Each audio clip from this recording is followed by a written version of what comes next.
Hello, I'm Joyce Woodworth. Welcome to the Spirit of Winona.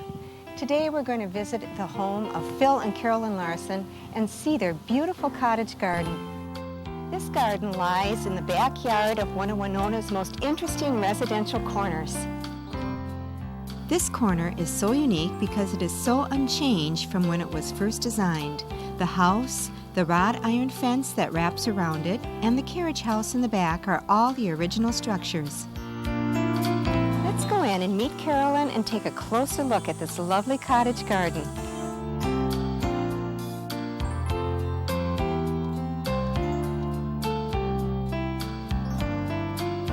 Hi Carolyn, welcome to the Spirit of Winona. Welcome. Well, and thank you for having us into your lovely cottage garden. I feel like I'm really kind of stepped back into another elegant era here. And I think part of that reason is because your house is so unique. It really is from another time. Can we start with your house and tell me a little bit of the history of your house?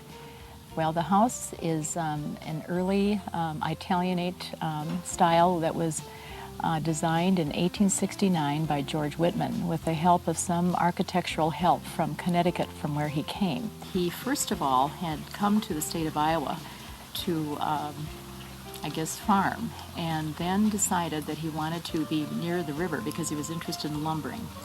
And so he moved to Rolling Stone Township, where there was farmland available right by the Whitman Dam. Later on, then, when he moved into this area of the city, he was wishing to sell some of his farmland to the Corps of Engineers, and then they named the dam after his name, which is Whitman Dam. So it has become a kind of a transition for him to then move into town, bringing his horses and other animals along, and that's how the carriage house was built at the beginning of the endeavor, and then he continued with the back part of the house. Now you have a very unique fence that wraps around the house. Do you suppose that was original to the house? Yes, I do believe it was, and it seems as though Mr. Whitman was one of those people that was able to not sell off his fence during the war years for artillery, which was fortunate to the framework of the lot around the house. And I see you have a restorative project going on with your fence as well. What's that been like? Well, it's been labor-intensive and a little frustrating because the fellow that started last fall thought that he would be able to do the entire restoration at that time, and then was called away to farming communities where they needed their grain bins sandblasted for grain storage, and we felt that was more important. Carolyn, tell me how he goes about restoring that fence. Well, first of all, he has taken several sections from the fence that have been bent over the years as the elm trees were fallen from the yard during the elm tree disease epidemic. And as those trees were cut down, they fell on the fence and did some real large denting of the design. So he's taken those to realign those pieces and then to restore some of the finials that have disappeared. And then he will then sandblast the entire fence in place and then reattach finials that need to be replaced, as well as connections to the gates. And then after that, they'll be painted with 2 layers of epoxy. So hopefully it will not rust in the future. Now I noticed the gate that we walked in on is black. Now has that been restored? Is that the way it's going to look? That's how the fence will be, because it was originally black. In the early 50s, it was painted with a white enamel, and heavily so. So it's been just gradually flaking over the years and has kind of a charm of its own, which is now very popular in gardens as of now, where they have these rusted ornamental pieces that people do pay large sums of money for. So several have said, well, if you sold your fence, you could sell it for a lot of money. I said, no, this is too priceless to the property. Well, tell me about your carriage house. You have one of the only homes in Winona that I know of that has a totally intact carriage house. Did you have to do much restoration on that?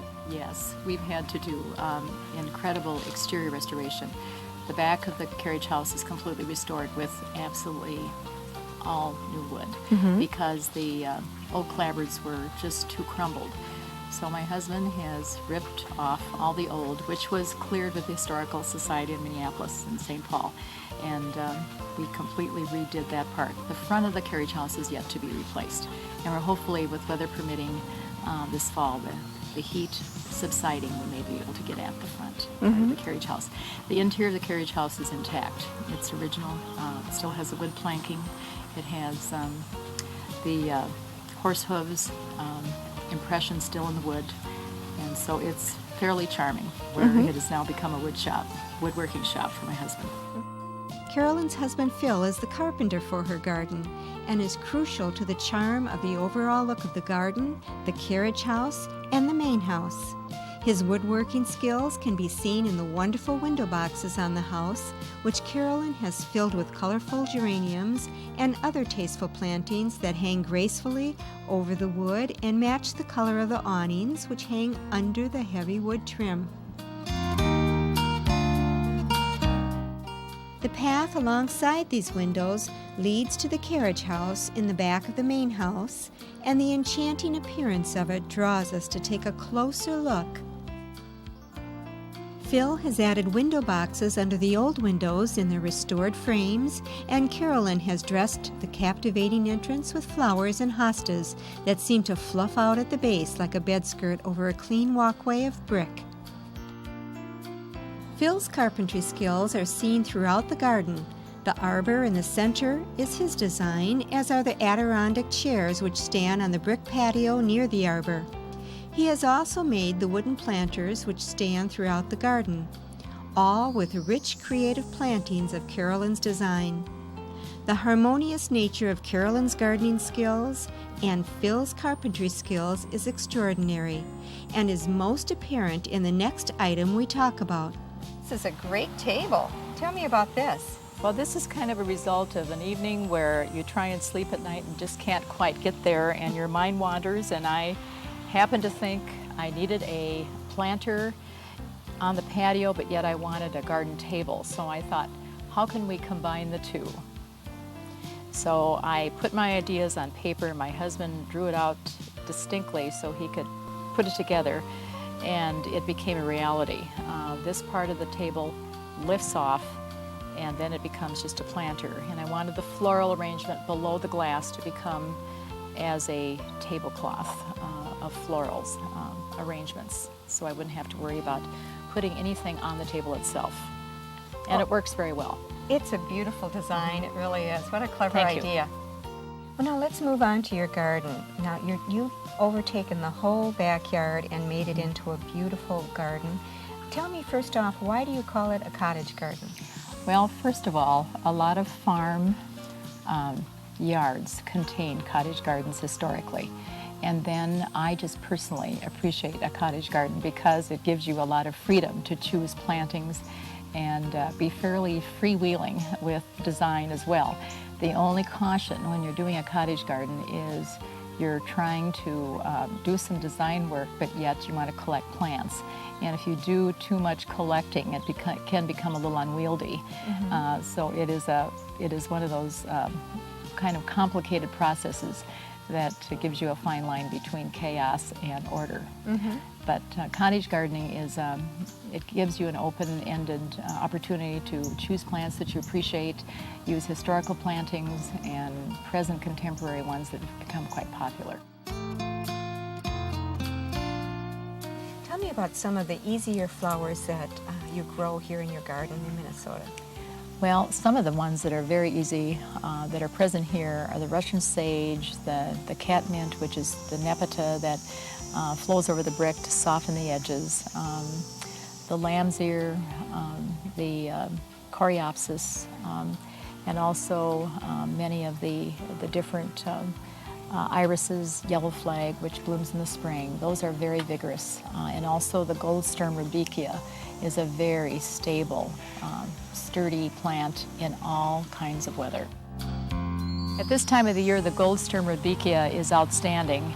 And not only it's outstanding to the eye, but outstanding to the bees. And they really enjoy sitting on those flowers. And you can get up close to them. I've even tried to pet them, and they do not leave the flower and try to sting you. It's kind of a fun time of year for those particular species. They do eventually spread and need to be divided, and that is the condition in most perennial gardens that you do face. And do you have all perennials in this garden, or do you have some annuals as well? I add a few annuals that provide spots of color. And this year I chose white just because it seems as though in the evening I appreciated that light that it gives in the evening. Other years I may use a red, I may use a dark pink, but something that isn't too conflicting with the color of the house. Now, I know you've gotten some inspiration for your cottage garden from several authors. One of them that I find just is really quite inspiring is Tasha Tudor. She's an elderly woman who has a spacious area in the northeastern part of the United States, and she carries on with a huge endeavor of many different plantings. And she's now very elderly, but I do believe she's still alive, and her book is just incredibly inspiring. So I recommend it to anyone who is considering a cottage approach to their yard. And then, of course, we had the privilege of going to Charleston, South Carolina a couple of years ago, and we visited many gardens, and this one I thought was especially charming was Mrs. Whaley and her Charleston garden, which is open to the public on tour. This is the one I really want to point out. This was my first garden book that gave me a lot of background, but this is the one that I think is most useful for people who are starting gardening in Minnesota, in Winona, as being a really good all-around book. Tell me about that cute little shed in the backyard. Was that something that you added, and what was the purpose of that? We saw that design in Early American Life magazine, which is a wonderful magazine talking about many historical structures. And we happened to see that in that magazine, and Phil says, oh, I think I can build that. And so we chose to put it back there as kind of a framework for the backyard. And it's also on abstract the original site of the privy that was here behind the carriage house. And we found some interesting broken glass and interesting articles as we dug the holes for the structure of the building. One thing I noticed that is happening throughout yards, throughout Winona, is neighbors are joining together and putting their gardens together so that they flow together. And I noticed that you did it with your neighbor as well. Tell me about that. Yes. Frank and Kay Bassard moved here from Maryland about 3.5 years ago. This is her grandmother's house that had been vacant for 35 years with the hope that someday one of the family members would assume that home. In those years while they were in Maryland, they worked in restoration projects. For one, Ted Koppel, and they did a great deal of restoration on his 5 properties in the Washington, D.C. area. Therefore gained a great deal of experience in appreciating historic building as well as garden. So their interest was incredibly similar to ours, and so we began structurally building our gardens together and feeding on each other's knowledge and passion for the things that we could possibly grow together. Well, tell me about the interesting wooden wall that they have in their garden. Yeah, that is a garden fence arbor that was designed by Frank. When it came to joining the gardens together, the fence that is common to both of us, my husband helped, and they structurally put that together. And then the surrounding fence Frank did build and joined with the backyard with their garage, and has become a very good enclosure to their yard as well.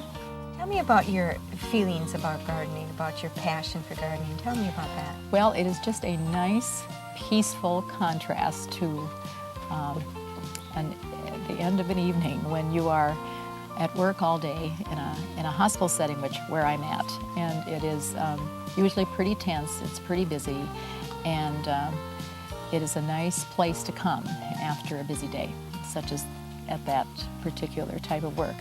And it adds a great deal of nurturing and peace of mind, and sometimes frustration, such as this summer with all the dry heat that did do some damage to the gardens. But as a whole, it is just a very wonderful place to come and find yourself lost in the garden. Well, let's go lose ourselves in the garden and see what's out there. This is a Merrill Magnolia, and this is only 3 years old, and it's probably quadrupled in size in that 3-year period. In the spring, it has just incredible pale pink blooms that have almost a gardenia-like fragrance. and then the blooms drop, and then these gorgeous leaf forms develop. You put some lovely annuals with it to kind of enhance the greenery of it. Yeah. The heliotrope and marigolds, I think, are a good combination.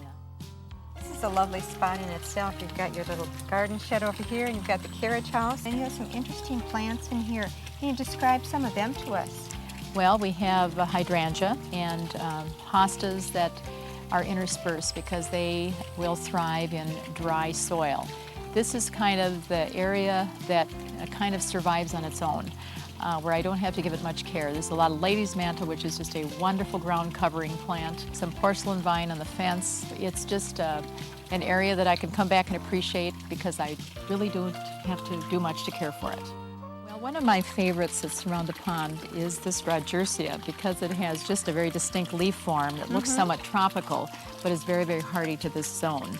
And each year the plantings get just a bit larger, and they survive very well next to a water plant and adds a great deal of texture. In this particular pond, we chose to just have the pond and a bog to follow. We chose not to do a waterfall because of the flat terrain that is back here. Moving from the pond to the center of the garden, we walk along a brick pathway that Phil and Carolyn built with 9.5-pound bricks hauled from a load the city discarded years ago. This pathway is edged in pieces of Winona stone, dug 4 feet deep to prevent the shifting of their various garden spaces. The garden seems to radiate from a center axis where a Grecian urn stands.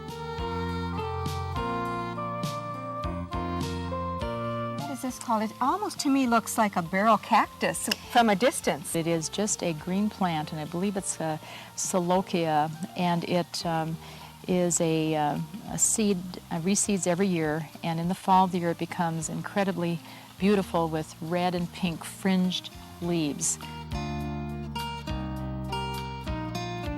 Carolyn, this is an interesting chartreuse green ground cover. What is that called? It's called moneywort, and we decided they wanted to put that as an edging plant that would add some contrast, not knowing how vigorous it would spread. So I have already given 3 friends some of this planting this summer because we know that in the spring of the year it'll be just covering this entire area. But that's always one of the things in gardening, is you always learn something new about a plant every year. Carolyn, this vine is fantastic that's in your neighbor's yard. Tell me about this vine. Kay and Frank wanted something that would be rapidly enclosing their garden, and they decided that they would choose Virginia creeper, which is very common in this part of the country, and you'll find it growing in the woodlands as well as along the roadsides. But they have nurtured this, and in 3 years this has completely covered the entire fence.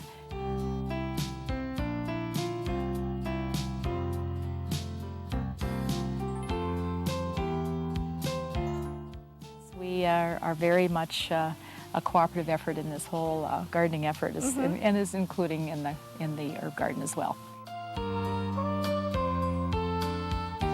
Carolyn, thank you so much for having us into your beautiful cottage garden. It's been a pleasure. And thank you for joining me today. Please join me again next week for the last part of our garden series. Till then, enjoy the Spirit of Winona.